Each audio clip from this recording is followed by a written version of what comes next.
बात करेंगे एक ऐसे लीडर के बारे में जिसकी चर्चा पूरे हिंदुस्तान में है। यूं कहें तो उसकी पार्टी का विस्तार दोस्तों बहुत बड़ा नहीं है, बहुत बड़ी पार्टी नहीं है, इतनी छोटी पार्टी है कि इस तरीके की पार्टी की चर्चा दोस्तों कहीं भी बहुत कम सुनने को मिलती है, इतनी छोटी पार्टियों की चर्चा। लेकिन उसकी पार्टी की चर्चा दोस्तों इतनी ज्यादा है कि कहीं भी वो जाता है तो दोस्तों उसकी चर्चा किसी बड़ी पार्टी की तरह या जो नेशनल पार्टियां हैं या नेशनल लीडर हैं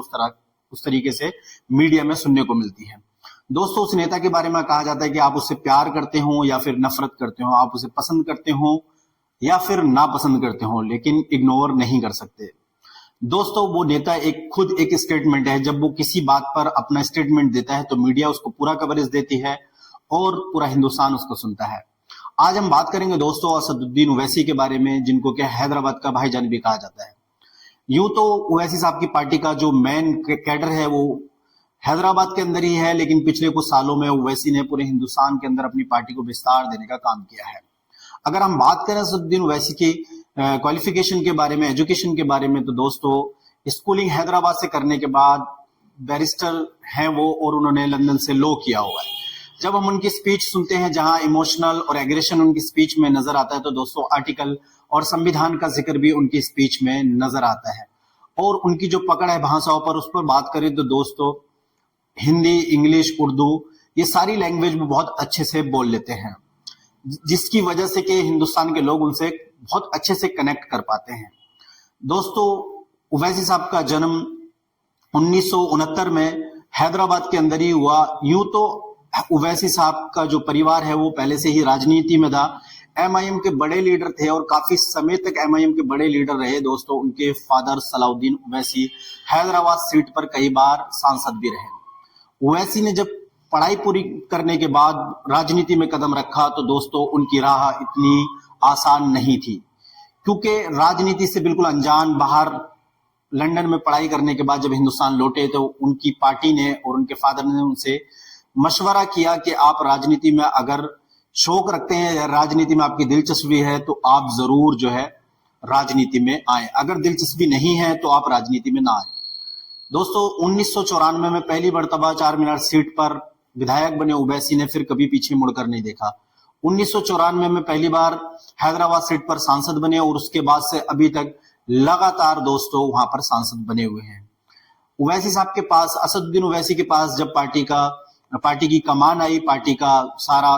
दारोमदार ओवैसी साहब के ऊपर हुआ तो उसके बाद उन्होंने अपनी पार्टी को नेशनल लेवल पर भी दोस्तों पहचान दिलवाई। जिस तरीके से हमने देखा महाराष्ट्र, यूपी, बंगाल, बिहार, कई राज्यों में उन्होंने कैडर खड़े किए और कई राज्यों में उनके विधायक और सांसद भी नजर आते हैं। दोस्तों एक ऐसे लीडर की चर्चा हम इसलिए कर रहे हैं क्योंकि आज उनकी चर्चा पूरे हिंदुस्तान में है और आप उनसे मोहब्बत करते हो या नफरत करते हो या आप उन्हें पसंद करते हो या नापसंद करते हो दोस्तों, लेकिन उनको इग्नोर नहीं कर सकते। दोस्तों चाहे सीए हो, एनआरसी हो, जितने भी माइनॉरिटी के जितने भी प्रॉब्लम्स माइनॉरिटी के हिंदुस्तान में नजर आते हैं सब पर मुहर बोलने वाले असदुद्दीन ओवैसी की चर्चा इसलिए ज्यादा है क्योंकि जितने भी माइनॉरिटी के या दलितों के मुद्दे हैं उन पर जो सेकुलर नेता हैं वो इन सब चीजों से बचते हुए नजर आते हैं, जबकि असदुद्दीन ओवैसी का जो है इन सब चीजों में बहुत ज्यादा फोकस माना जाता है और जिस तरीके से एग्रेसिव होकर वो सारे मुद्दे उठाते हैं तो कई लोग उनको डिवाइड करने वाला नेता कहते हैं, लेकिन कई लोग कहते हैं कि ये जो माइनॉरिटी है, जो मुस्लिम तबका है, उसके बहुत बड़े लीडर हैं, उसके लिए बहुत मुखर होकर आवाज उठाते हैं। दोस्तों किसी भी नेता के या किसी भी शख्स के दो पहलू होते हैं जिंदगी में, लेकिन असदुद्दीन ओवैसी एक ऐसे नेता हैं जिसके अंदर देश प्रेम से लेकर अपनी कौम के लिए कुछ करने का जज्बा नजर आता है। जिस तरीके से हमने देखा दोस्तों हिंदुस्तान पाकिस्तान का एक छोटा सा जो कॉन्फ्लिक्ट हुआ, जो जंग हुई, उसमें जब एक हिंदुस्तान ने अपना पक्ष हिंदुस्तान के बाहर रखना चाहा, जो एक सांसदों की टीम भेजी, उसमें असदुद्दीन ओवैसी साहब का नाम सबसे ऊपर रखा और असदुद्दीन ओवैसी ने जिस तरीके से हिंदुस्तान को बाहर जाकर हिंदुस्तान की छवि को पेश किया तो वो काफी लोगों में तारीफ का सबब बना और काफी लोगों ने उनकी इस चीज पर बहुत ज्यादा तारीफ की। बात करें दोस्तों आज के वक्त में अगर असदुद्दीन ओवैसी की पार्टी की, तो पार्टी का दोस्तों एक अच्छा विस्तार वो पार्टी को जिस तरीके से दे रहे हैं, अभी फिलहाल में बिहार विधानसभा चुनाव में उन्होंने 5 विधायक अपनी पार्टी के जिताए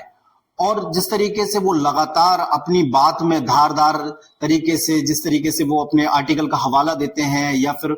पॉइंट टू पॉइंट वो बोलते हैं, तो उससे मीडिया में उनकी काफी चर्चा रहती है, मीडिया उनको काफी कवरेज देता है। और कहीं ना कहीं कुछ लोग जरूर कहते हैं कि ये सेकुलर नहीं है, डिवाइडर है, लेकिन कई लोगों का मानना है ये सेकुलर भी हैं और काफी अच्छे वक्ता हैं। आने वाले वक्त में ओवैसी साहब किस हद तक अपनी पार्टी को विस्तार दे पाएंगे, किस हद तक मुसलमानों की आवाज उठा पाएंगे, ये तो आने वाला समय बताएगा। लेकिन आप ओवैसी साहब के बारे में क्या सोचते हैं? क्या वो सेकुलर लीडर हैं या वो हिंदुस्तान को डिवाइड करने की, पोलराइज करने की राजनीति करते हैं?